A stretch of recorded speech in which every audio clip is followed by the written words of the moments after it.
Jesus, our teacher, our rabbi, right? He says, listen, dear children, I will be with you only a little longer. And as I told the Jewish leaders, you will search for me, but you can't come where I am going. You now, everyone say, so now. Listen, it says, so now I am giving you a new commandment. Love each other. He ain't done. Just as I have loved you. Wait a minute, because we've misquoted that. Right? Love one another as you love yourself. That's in the Old Testament. Jesus says to us, I'm going to challenge you. Love them as you watch me love you. All right.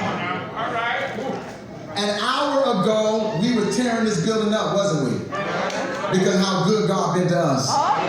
What's the shout part? Come on, don't act like y'all don't know it. In spite of ourselves, right? But do we give that to others? I'm glad someone answered it, right?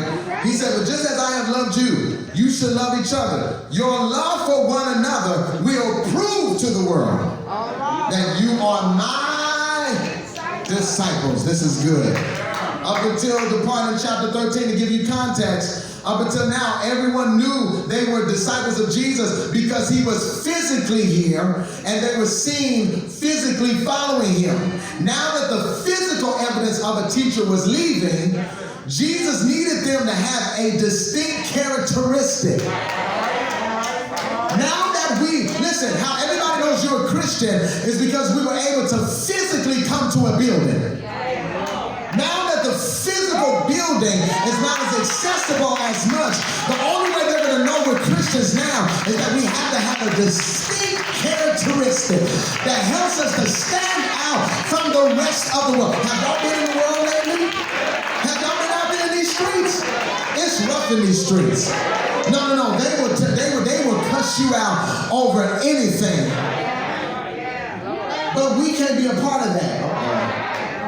It's a distinct characteristic. It's what distinguishes us from other groups is love. Now let me argue this. During the ministry of Jesus, the debate was honoring and keeping the law. And by keeping only the law, did people know that you were of God? Christ says, I want you to add, listen to what I'm about to say. Lean in for this. I want you to add, everyone say add. And everyone again never say, don't replace.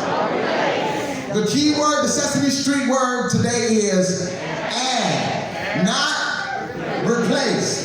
All right? So when he says, I give you a new commandment, the way that's preached often is that the new commandment does away with all previous commandments, which is not true. And in March, I'm going to do a new series entitled Jesus the Jew, to attach that Jesus studied Judaism because he was a Hebrew, which means that he did not come to do away with the Torah. See, this is the beef between Christians and Jews and those that study the Torah, is that you got Christians that point to them and say that what they're studying is irrelevant. And the truth of the matter is that the Torah was never replaced.